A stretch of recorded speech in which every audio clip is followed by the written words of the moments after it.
What's up, everybody? Happy Friday. Hope all you're having a great day so far. The weekend is upon us. We made it through another week. So I thought I was going to be uploading this really late, but my work situation actually went by a little faster than I thought. It only took an hour and a half, 2 hours maybe. I had to fill out a gang of paperwork for my boss. More paperwork than I think I've ever seen in my life. But I breezed through it because you know me. I had the pen in my hand. I was doop. I was reading this. Doop. You know? I hate paperwork. But I got through it fast. Thank God. And I got the hell out of there.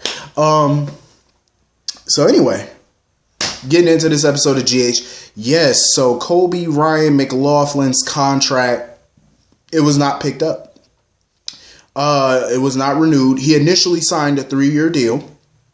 But you know, in the soap world, the average contract, the standard contract, is 4 years.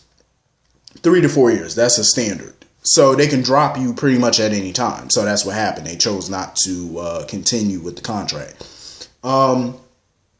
He explained everything in a podcast that he did a couple of days ago. And it sounded to me like the way he put it, the writers had something else in mind when they booked him for the role of Shiloh. Like it seemed like they were telling him one thing, but then chose to go in another direction with the character that they didn't initially tell him about. Like this whole stuff about him going darker and kidnapping Cameron, that wasn't initially told to him, is the way he put it. It wasn't initially. It's kind of something they just sprung on him at the last minute when he's going through the script. So that wasn't the direction he originally thought they were going to go. The Colt stuff, none of that was the original direction that they initially told him. So it sounded like it was just a lot of, they're telling me one thing but doing something else kind of thing. And it seemed like he was kind of a little fed up. He's grateful for the opportunity, but he sounded like he was a little fed up with the direction because he felt like there was no real direction. I can't blame him for that. But anyway, getting into this episode. Carly and Sonny are still going at it over Dev. She got brochures for the boarding school, and Sonny's pissed because he's like, oh, I didn't agree to none of this. We were just talking, but I never said I was sending them away. Carly is fed the hell up. She like, look, she getting ready to give birth to this baby any day now because September is her due date, is her due month. So that's her birth month. So she's 9 months at this point. And she figures they need to do something before this baby come. Because this child is coming any day. Any day now. We're already, September 20th? We're almost at the end of this month. In the next week. The next week and a half is, the end of this month. So within the next week and a half, she could be having this kid. So Sonny needs to, come to Jesus moment and figure out what the hell they're doing with this boy. Because Carly just feels like she's tired of Jocelyn lying to her dad and all that. And they've already put themselves out there for Dev legally.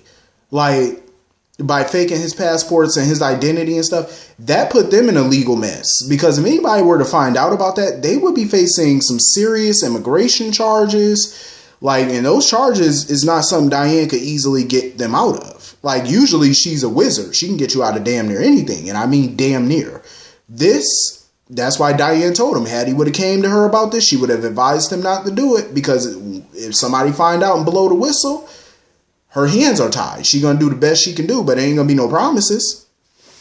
So it's like Sonny done put them in a whole situation that they might not be able to get out of. It might take a whole prayer and a come to Jesus moment to get you up out of here. You know what I'm saying? Like to get you up out that mess if somebody were to find out and snitch.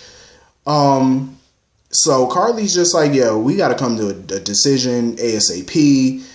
Sonny's decision is basically like this. Let's keep Dev and send Jocelyn off to live with Jax. Carly was like, hell no. Carly not going for that. Carly like, no. She's not sacrificing her daughter for Dev. She was like, nope, she's not doing it. That's out of the question. I can't say that I blame her. But I still don't see the problem with Jocelyn living with Jax. I really don't see the problem. I can say I don't see an issue. I mean, she's what, 15, 16? It's up to her if she wants to do that, but I really don't see the problem with it because it's not like Jackson's going to be living in Timbuktu. And I know some people are saying, well, he still lives in a hotel. He recently just said that he was close to closing a deal on a property. I mean, the man is wealthy. He could sign any document at any second and buy this house. It's nothing. And if he were to have her live with him, I mean, if he were still to be in a hotel, it would be temporary. It would be a temporary thing. He can close on a house at any second. So it's not that big of a deal.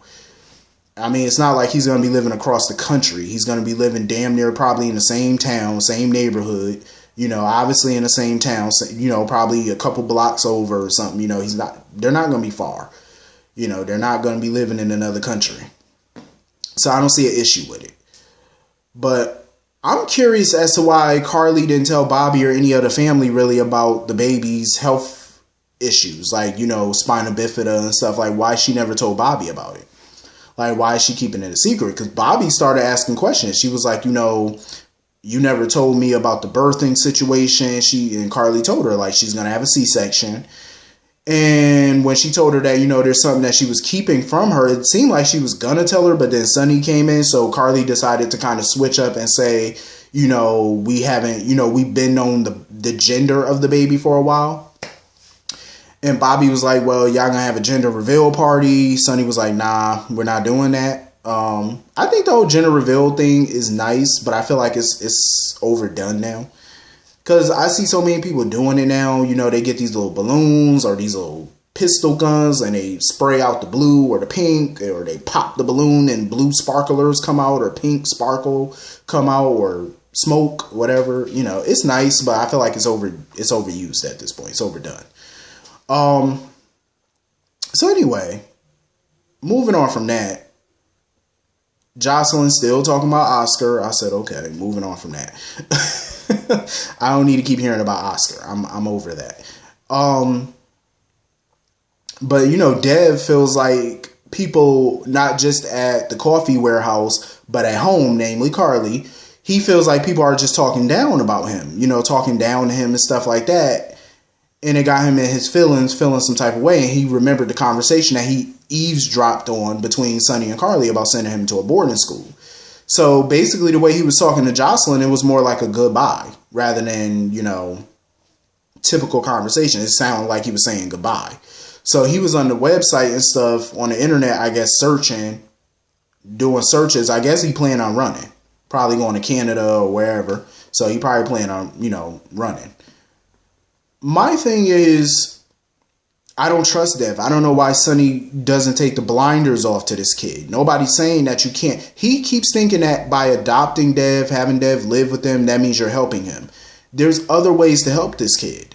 There's other ways of doing it. I don't blame Carly for wanting to send him to a boarding school. It's not like they do have boarding schools that are in the country. You don't have to send them to no boarding school in Paris or Switzerland. They have boarding schools that are in the neighboring town, that are in New York. It's a drive away. You could visit him anytime. He can come there for the weekends, maybe. Stuff like that. And you're going to be paying his way. You're going to be paying for his living expenses. So you're still helping him, but giving him an education too, to the point where he doesn't have to live with y'all. You know what I'm saying? You don't have to keep an eye on the kid 24/7. I think that's a better solution. I don't know why Sonny doesn't see it that way. It's a better solution. It's better for everybody. Some people see it as Carly picking on him or just disliking him. It's not about that. It's just that I feel like she has a lot on her plate. She doesn't really know the kid like that. And, I think it's just easier for everybody. Jocelyn doesn't really have to lie. They don't really have to keep tabs on this boy 24/7. They can focus a lot of their energy on this baby, on Jocelyn, on Avery. They have a lot going on business-wise. And you see Cassandra basically threatened Sonny and said that, their colleagues are not impressed with the way he's running Port Charles. So that sounds to me like he's about to have some problems soon. So you see what I'm saying? With all that stuff coming down on y'all don't have time to be paying attention to Dev. Y'all don't have time. It's too much going on, Mike. It's a lot. So I don't blame Carly. I'm on her side on this, which is shocking to my system. But because I don't usually agree with Carly on much. I don't, but on this I have to. Because if I was in that situation, bye-bye. You're going to a nicely, funded boarding school, all expense paid by me, and we'll talk every day, every other day on the phone. You can maybe come home on the weekends. That's what it is for right now. You know what I mean? That's the best help I can give you. Pay your living expenses. That's the best I can do. But have you here 24/7? No. Sonny's done more than enough for this boy. You've repaid that debt and then some. So I don't see what the problem is. So anyway, listen, Maxie, she need to go ahead and do her thing. I am so sick and tired of Maxie coming up with excuses not to start this magazine. She has some pretty good ideas. Like, she wants to do, if she were to do a magazine, it would be online, more like a lifestyle type of magazine. You know what I'm saying? And I think it's smart because the media business and the way people consume television and media and news, it's all digital now. You know what I'm saying? You know how many streaming services I look at, and media and website blogs and stuff? I do all that from my phone or my TV if I want to watch something. You know what I'm saying? Like, it's all streamed. You know what I'm saying? I can't remember, even when I read books, I can't remember the last time I read a paperback book. Probably maybe 5 years ago is the last time I read a paperback book. I have a Kindle for that. You know what I'm saying? Like, people consume things so differently now. And I think it was smart of Maxie to come up with the idea, like, yeah, I would do something online or whatever. But they keep encouraging her to do this, but she has this sense of loyalty where she doesn't want to leave Crimson. I don't think it has everything to do with Nina. I think it's more about Crimson itself. She's been with Crimson literally since day one, since Kate Howard founded it. Her and Jax. Well, he was an investor. But it was founded by Kate. She's been with her since day one. So Crimson means a lot to Maxie. It's not just a job to her. It's like a baby to her. You know what I'm saying? So for her to go off on her own and kind of compete with her baby, with something that she's been with since day one, I think that's more hard for her. I think she can see herself running a magazine, maybe even running Crimson, but she's not disloyal like that to where she would snake Nina out of a job. And she had chances to do it, and she didn't take those chances. Because her and Nina are good friends. They're in a good place. Nina's been there for her after Nathan died. So she doesn't want to be disloyal to her. But even still, business is business. I'm not condoning being a snake, but business is business. I mean, why not branch out on your own? At least give it some more considerate thought. You know what I mean? That's what I would do. I'm just saying, like, and Lulu, of course, she want to cover the whole Shiloh trial and stuff like that. But of course, Peter doesn't want Lulu nowhere near that trial because if anything exposes him, he's not with it. And of course, Spinelli was eavesdropping kind of on his phone call when Peter was on the phone with his guy, basically saying Shiloh won't be a problem anymore, whatever the hell that meant.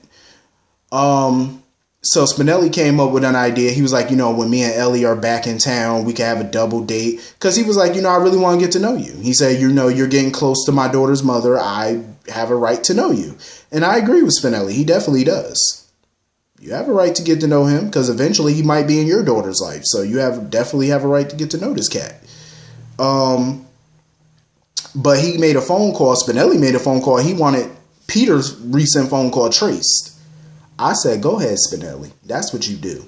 That's why I love having Spinelli around. Spinelli be on it. Like, he don't play no games. And I love it. Oh, I meant to bring that up and I almost forgot. Jocelyn came home and she found the boarding school brochures that Sonny and Carly had for Dev. She's going to start thinking that Sonny and Carly want to send her to boarding school. I said, Jocelyn, they not sending you away. But I mean, I can understand why she would think that, because she's having troubles in regular school here. So they thinking, sending her away might be good for her. So I can understand how she would misinterpret that. But, if you think something, all you have to do is ask. You know what I'm saying? Like, have a conversation with them. So now we get back to the trial of Shiloh.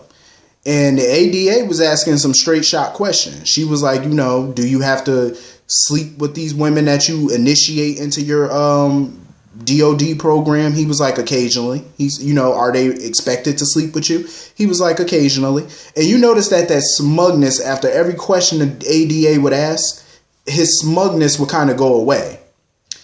And she was asking him some hard-hitting questions. She was like, you drugging AT and stuff like that.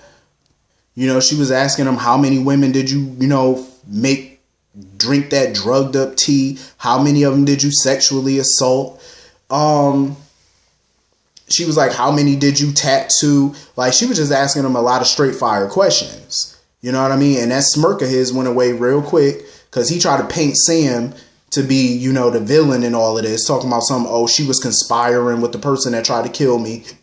And the ADA was like, objection. She was like, you know, that's never been proven. And the judge agreed with her because it hasn't been. He has no proof. They were just going back and forth. Like, he was just telling her about the DOD program and stuff like that. And that ADA wasn't buying none of that. And she's sure that the jury wasn't buying none of it. But you never know in these cases. Because, you know, the jury are fickle. You know what I'm saying? Like, some members of the jury are just fickle as hell and simple. Like, you just never know what them fools thinking. You know what I mean? Like, they'll give you an acquittal real quick if you get the dumbass jury members. So you never really know how some of them get down. You know what? I always, for some odd reason, you know how some people complain about doing jury duty? I've always wanted to get called for jury duty for some odd reason, because when I was in high school and I was president of student council, I got the privilege of going to another high school to be on the jury for a mock trial. It was amazing. That was an amazing experience. So I was like, you know, I would like to do this, you know, in real life, you know, get called up to do my civic duty. I wouldn't mind it. You know, a lot of people try to get out of it and complain, but I had a friend that did that. That fool. He did some outlandish shit to get out of jury duty. I ain't even going to go into details about it, but I wanted to slap the hell out of him. I said, you better do your civic duty. I say, ain't no friends of mine going to be getting out of their civic duty. It's not going to happen. But anyway. So, Shiloh was taken out of the court. I guess they're going to rest for the day or whatever. Come back another day. Whatever the case may be. So, Peter's guy, Bryce, I'm guessing is his name, the long hair guy. He's acting as one of the guards, you know, telling the guards that, the warden said that this is a 2-man job or whatever. And when one of the guards went away, you know, chasing on him, found out that Shiloh's van never made it to Pettinville.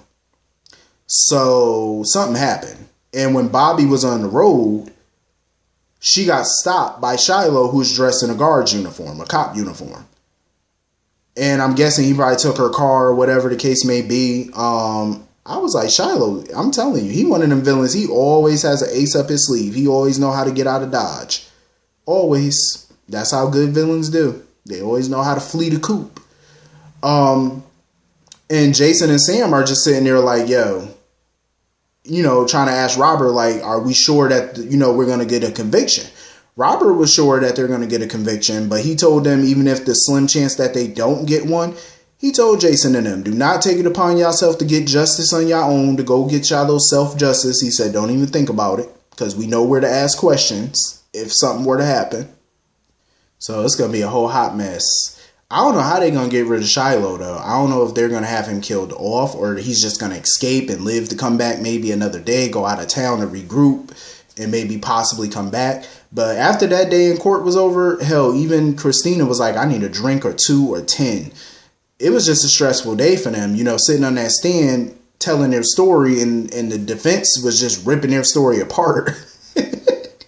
Like I said, that defense attorney did better than what I thought a public defender would do. She did a hell of a job. I'd say that much. Had me thinking he was innocent for a second. That's how good she was. Like, good attorneys know how to flip the story real quick. But anyway, that was pretty much the whole episode. Hit the comment section. I don't know if I forgot anything, but hit the comment section. Let me know what y'all thought about today's episode. I will see y'all all Monday. Hope you all have a great Friday. Hope you have a wonderful weekend. See you later. Peace.